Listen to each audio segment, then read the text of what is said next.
Hi guys, it's been a little while, so I thought I'd give a little update about what's going on in my life.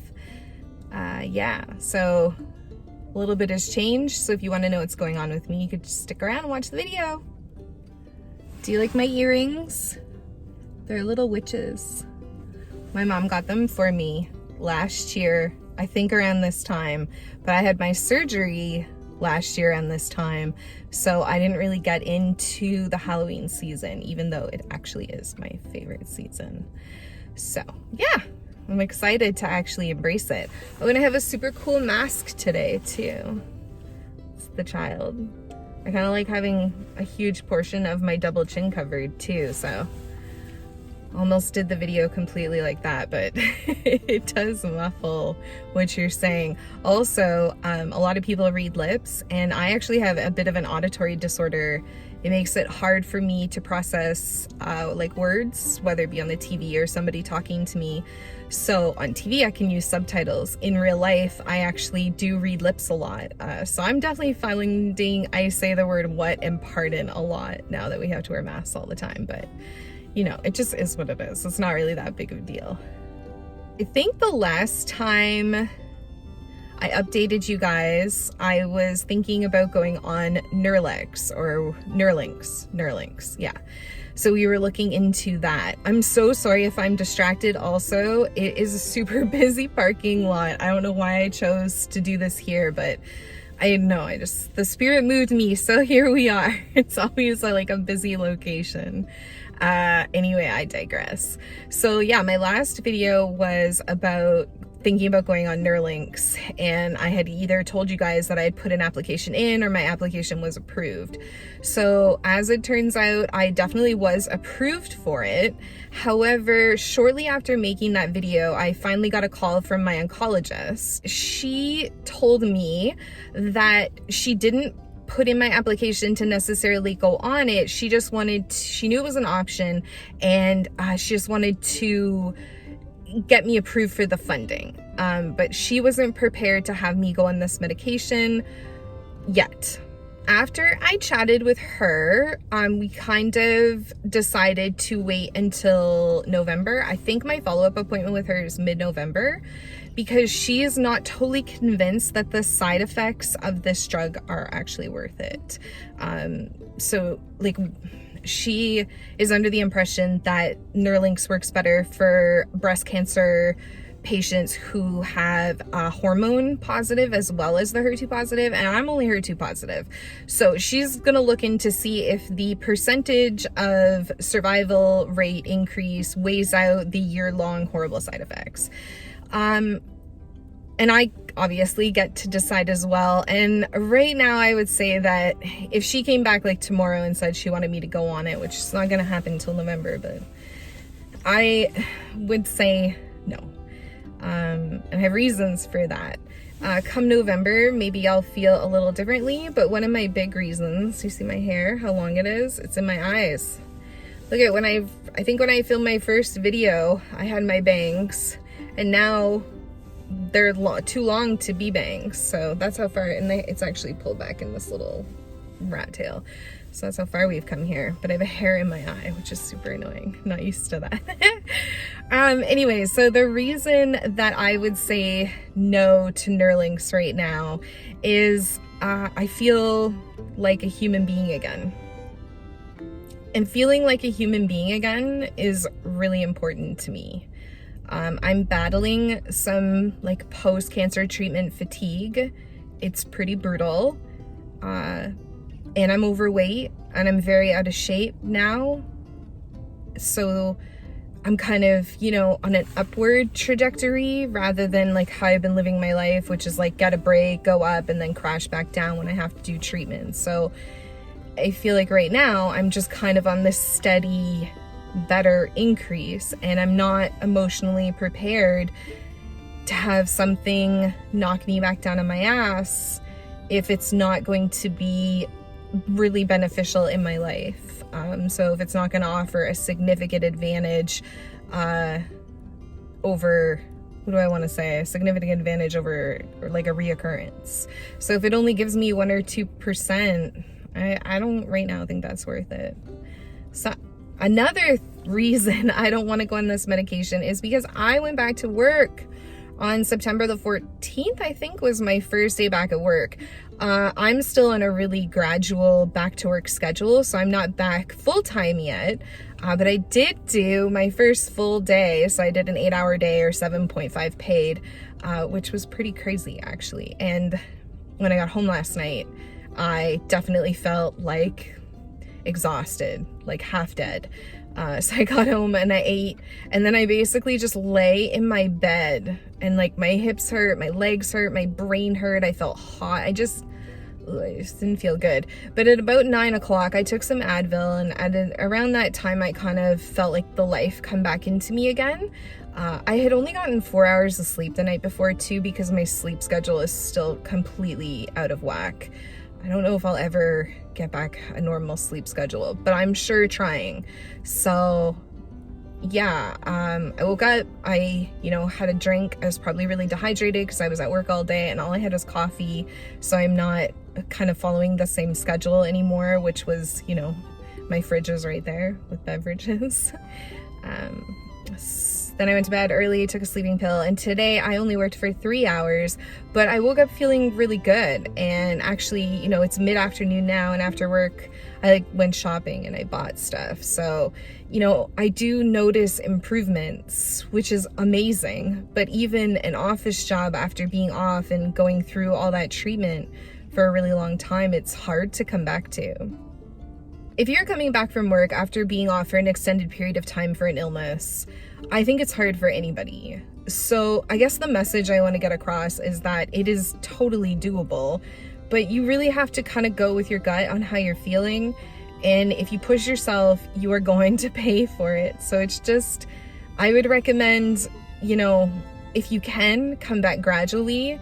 I'm really lucky. I have a super supportive workplace, and I also had amazing benefits, which offsets the cost of me not working full time. So in that sense, I'm blessed, and I understand that not everybody is, but if you do have those things, or you have the money to be able to afford to go back gradually, I would highly suggest not jumping in with both feet.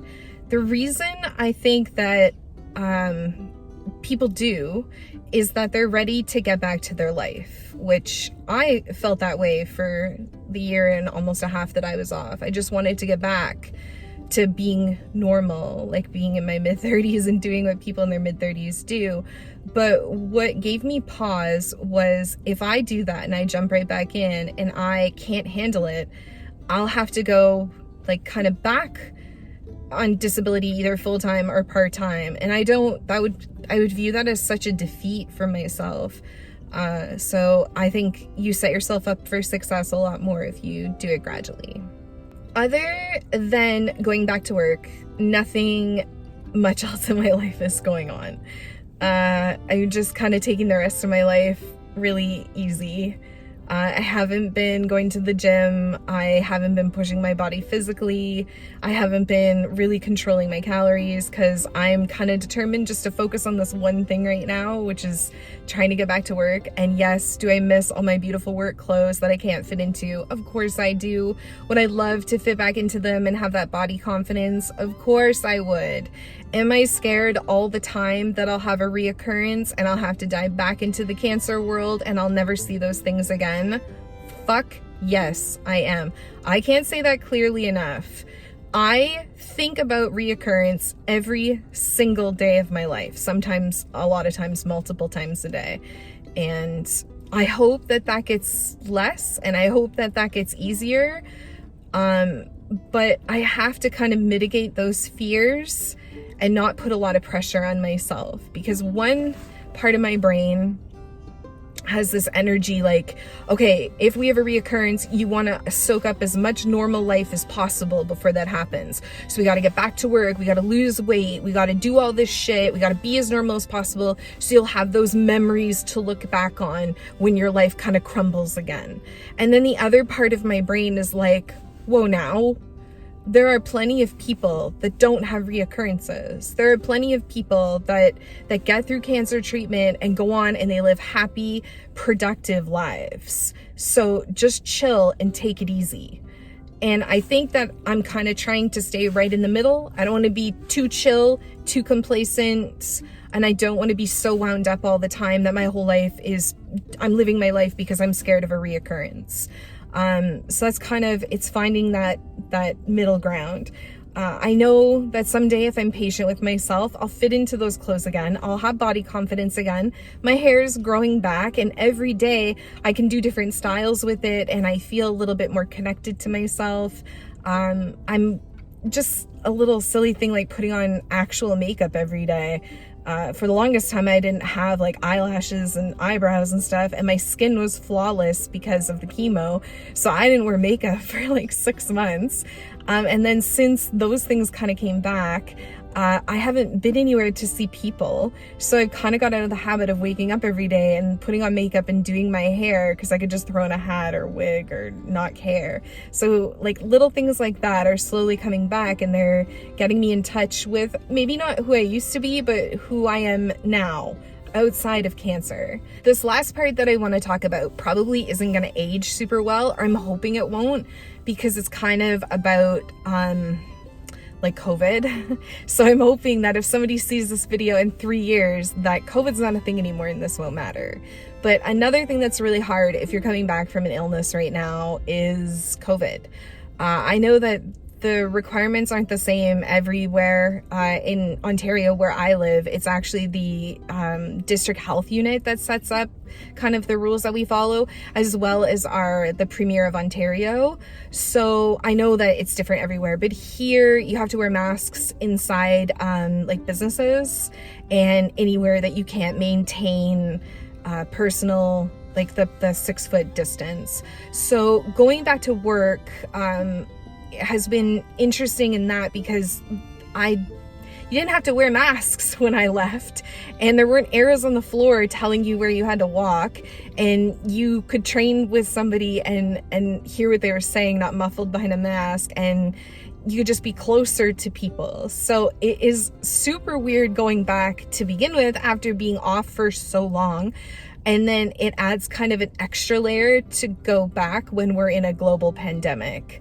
So that's extra challenging. And I think that if you're going back to work right now, that's going to add to the stress of going back to work. And I can certainly say for myself, because I was used to going up to the hospital and I was kind of used to that kind of behavior anyway, it's not weird in that sense to do it. I find it a little triggering to do it.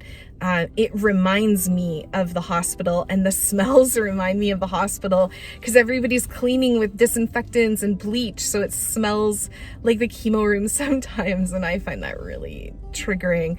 But every day that it happens, I just get more used to it. So again, I hope this doesn't age well and in the future this isn't a problem. But right now in October 2020, this is kind of what we're facing. So yeah. That's it though. That's all I have to say. I feel like I rambled on for a long time, but when I edit it, I'll see how long it actually is. I think I just spent a lot of time people watching and spacing out, so hopefully this video isn't super long.